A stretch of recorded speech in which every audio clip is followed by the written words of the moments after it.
I must admit that I didn't remember this band so much for past few years, but I indeed knew that Papangu existed and that they have one album released. Moreover, now I think that their debut Holoseno is a great piece of brutal progressive soul. You might be wondering what had happened that I didn't remember about this band. It's pretty easy to forget about something when lots of new stuff is being released almost every time. And it's what happened in my case. I was just focused on some other stuff. But 10 days ago they returned with brand new album which sounds pretty different from the debut.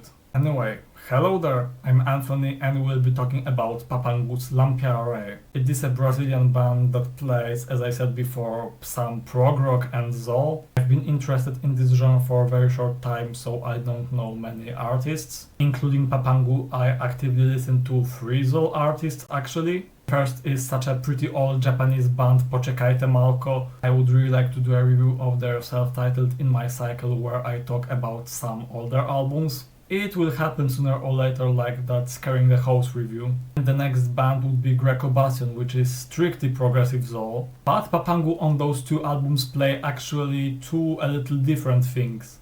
Or not even a little. It's the same thing that Eunuch did with Harbor Century after Castration of Gods. I mean that Papangu's debut album is much more aggressive than their newest one.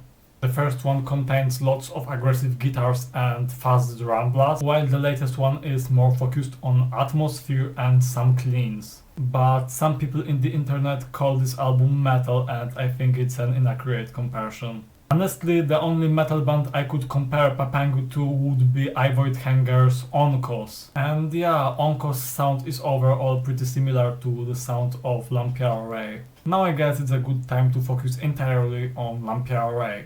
And the first track is literally about cleans and some acoustics in the background.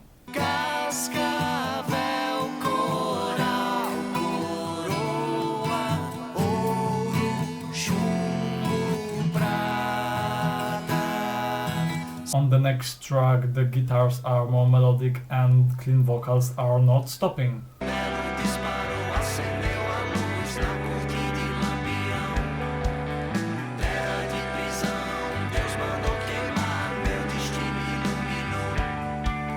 Later it gets sound pretty similar to Greco Bastion, I would say.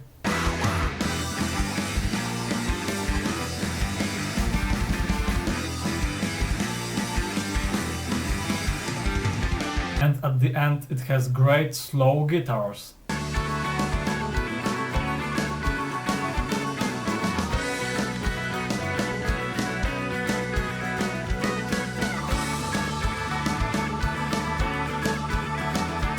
And I would say that the next track puts more pressure on guitars indeed.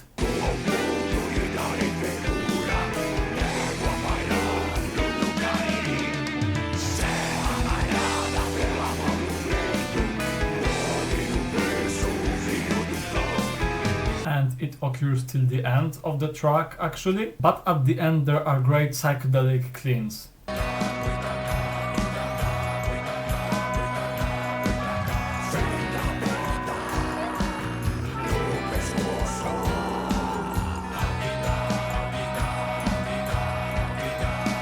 And the next track is definitely my favorite on the whole album. At the beginning we receive great progressive riffs.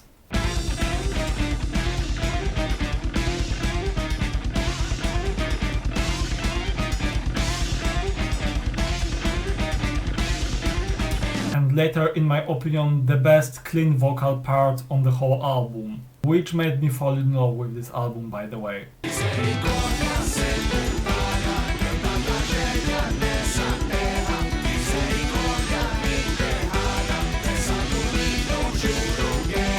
And later we receive probably a guitar tapping part, a little psychedelic I would say. And I'm saying that as I thought about Scarcity while listening to that.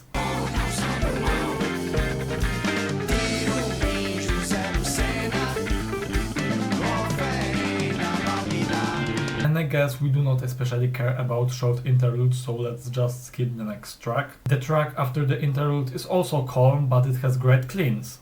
Sim, eu vou fazer luar. Vou com o senhor Pereira pra ver o sol queimar. Vou me vingar, vou sim. Eu vou fazer luar. Vou com o senhor Pereira ver o sol queimar. But the next track is a pretty strong contender, an unexpected piano beginning,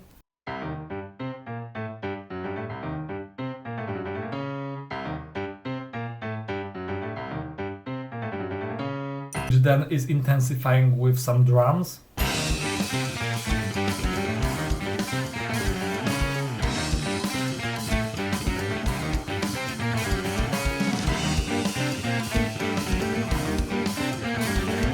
And I have to say once again that I love cleans on this album.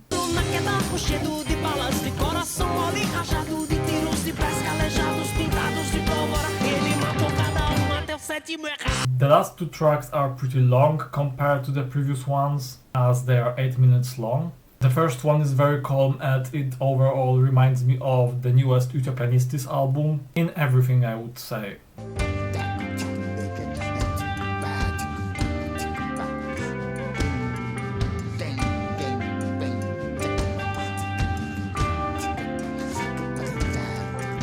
But the next track is much more rhythmic.